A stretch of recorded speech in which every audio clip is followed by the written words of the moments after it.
Hello दोस्तों, आपका स्वागत है पाठक एग्रो फाउंडेशन गोविंदपुरा में। आज हम फिर से एक नया टॉपिक लेंगे जिसमें से जेट के एक या दो क्वेश्चन पूछे जाते हैं। दो नहीं तो एक जरूर पूछा जाता है। बड़ा सिंपल टॉपिक है, आप ठीक तरह से देखोगे तो बिल्कुल समझ में आएगा। देखो, आज का टॉपिक है अपना सिंचाई, मतलब इरिगेशन।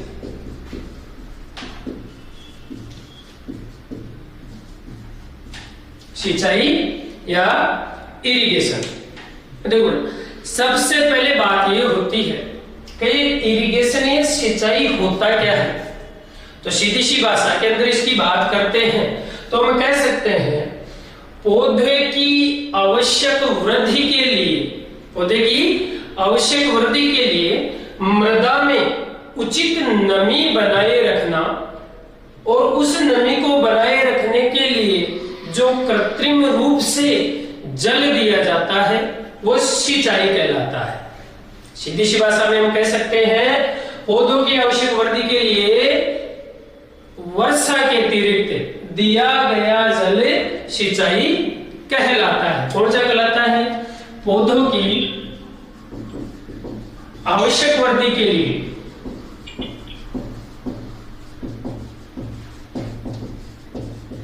पौधों की आवश्यक वृद्धि के लिए और क्या करना है, मृदा में आवश्यक नमी बनाई रखनी है, और इस नमी को बनाए रखने के लिए अपन देंगे इसमें कृत्रिम जल। कृत्रिम जल नहीं बड़ा, कृत्रिम रूप से जल। और ये जो जल दिया जाएगा कृत्रिम रूप से जल, वही आपका कहलाएगा सिंचाई। पौधों की आवश्यक वृद्धि के लिए मृदा में आवश्यक नमी बनाए रखने के लिए कृत्रिम रूप से दिया गया जल क्या कहलाएगा? सिंचाई कहलाता है। अब बात करते हैं, ये सिंचाई के कुछ साधन हैं, स्रोत हैं और सिंचाई की विधियां हैं, जिनमें से कई बार आपको क्वेश्चन पूछे जाते हैं। चलो देखो, अब बात करते हैं अपन सिंचाई की स्रोतों की। सिंचाई के स्रोत,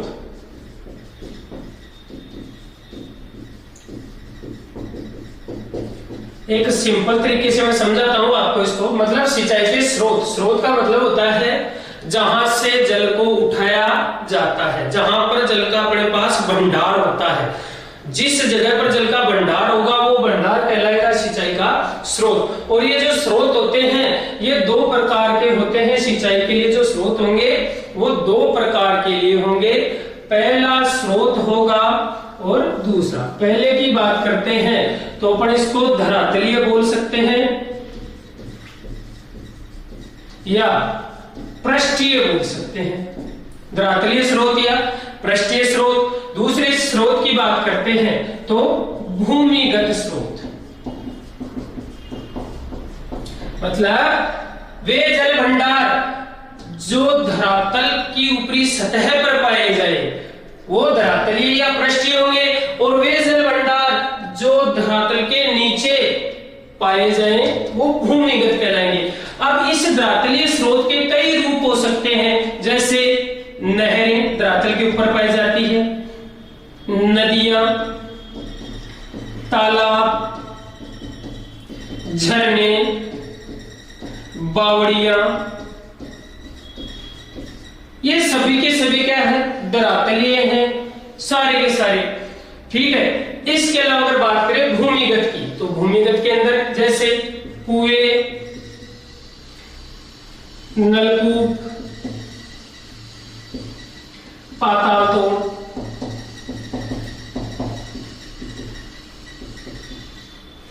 मतलब अगर बात करते हैं धरातलीय स्रोतों की तो धरातलीय स्रोत हो गए जैसे नहरें हैं, नदियां हैं, तालाब हैं, झरने हैं, बावड़ियां हैं।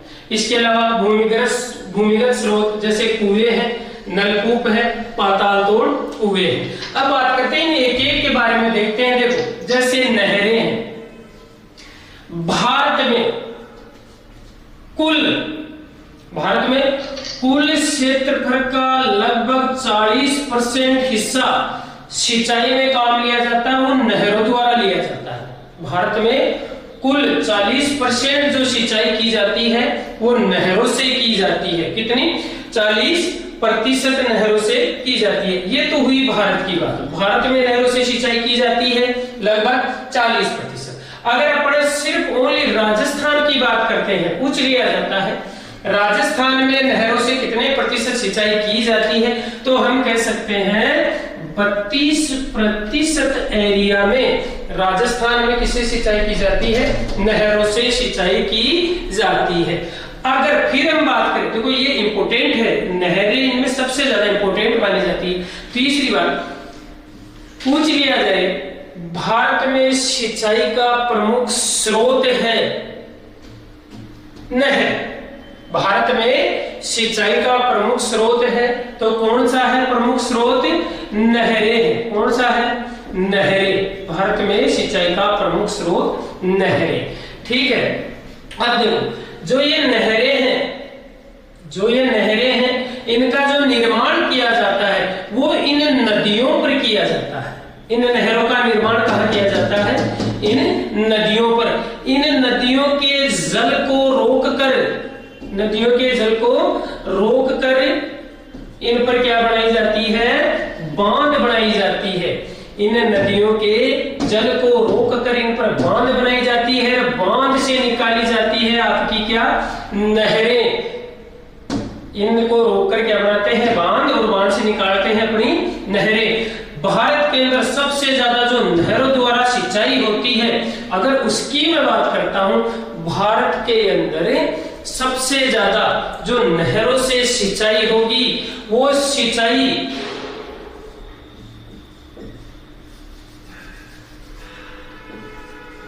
उत्तरी क्षेत्रों में होगी। उत्तरी क्षेत्रों में होगी। उदाहरण के तौर पर माना जाए तो देखो जैसे आपका हरियाणा, उत्तर प्रदेश, पंजाब आदि। भारत में नहरों से सर्वाधिक जो सिंचाई होगी वो किन राज्यों में होगी? जो उत्तरी क्षेत्र है या उत्तरी जो राज्य है उनके अंदर होगी। जैसे मुख्यतः आपका हरियाणा है, उत्तर प्रदेश है और पंजाब है। इन राज्यों के अंदर किनसे सिंचाई होती है? नहरों के द्वारा सर्वाधिक सिंचाई की जाती है। आपने ये भी देखी पूरे भारत में नहरों से सिंचाई 40% की जाती है। पूरे भारत में नहरों से सिंचाई 40%। और अगर राजस्थान के केले की बात करें तो 32% सिंचाई किनसे की जाती है? नहरों से की जाती है। बात करते हम इन नहरों की। इन नहरों का निर्माण कहां से होता है?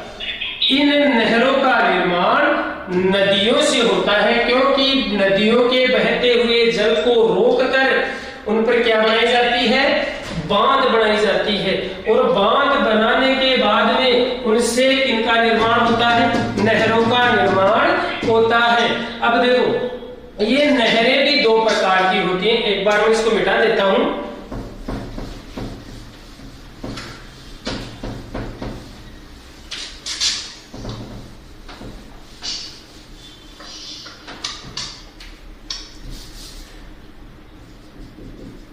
भारत में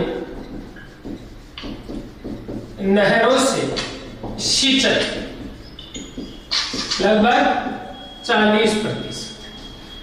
राजस्थान में नहरों से सिंचाई लगभग 32%।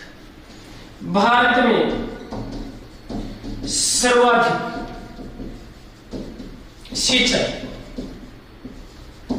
और किनसे? नहरों से। उत्तरी राज्यों में, और उत्तरी राज्यों में कौन कौन से आ गए आपके? हरियाणा, उत्तर प्रदेश, पंजाब आदि। अगर मैं राजस्थान में बात करता हूं, राजस्थान में नहरों से सर्वाधिक सिंचाई तो वो होती है अपनी हनुमानगढ़ और श्री गंगा नदी मुख्य रूप से। इसके अलावा भी अपने नहरों द्वारा और भी सिंचाई होती है। जैसे आपका बीकानेर है उसमें भी होती है, चूरू है उसमें भी होती है, अपना कोटा आ जाओ कोटा में भी सिंचाई होती है, लेकिन मुख्य रूप से सर्वाधिक कहाँ होती है? हनुमानगढ़ के अंदर मानी जाती है। ठीक है, अब मैं बात कर रहा था जो नहरें हैं, नहरों का जो निर्माण होगा, नहरों का निर्माण यह आपको बताया नदियों पर बांध बनाने से होता है, नदियों पर बांध बनाने से होगा। ठीक है, अब अपन राजस्थान की बात करते हैं तो एक नहर है राजस्थान नहर,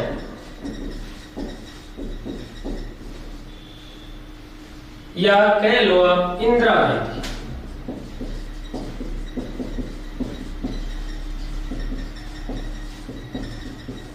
देखो, भारत की सिंचाई की सबसे बड़ी परियोजना मानते हैं इंदिरा गांधी नहर परियोजना को।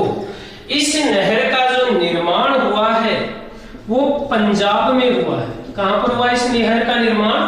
पंजाब में हुआ है, और पंजाब में सतलज और व्यास नदी के संगम पर, पंजाब के अंदर सतलज और व्यास नदी के संगम पर हरिके बेराज नामक बांध बनाकर राजस्थान के अंदर एक नहर निकाली है जिसका नाम है इंदिरा गांधी नहर परियोजना। और भारत के अंदर यह एक तरह से देखा जाए तो राजस्थान के लिए वरदान साबित हुई है।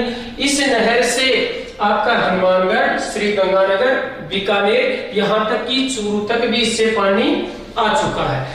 आगे बात करें इन नहरों की, तो ये जो नहरें होती हैं ये दो प्रकार की होती हैं। नहरें होती हैं ये दो प्रकार की होती है, एक तो होती है मौसमी, और एक होती है नित्यवाही। देखो दोनों के नाम से ही आपको पता चल रहा है कि इनमें फर्क क्या है। मौसमी नहरें मतलब वे नहरें जो वर्षा ऋतु में चालू होती है या स्टार्ट होती है और सिर्फ खरीफ ऋतुओं की फसलों को ही जल प्रदान करती है, और जैसे ही वर्षा ऋतु खत्म होती है ये नहरें भी अपने आप ही बहना बंद हो जाती है।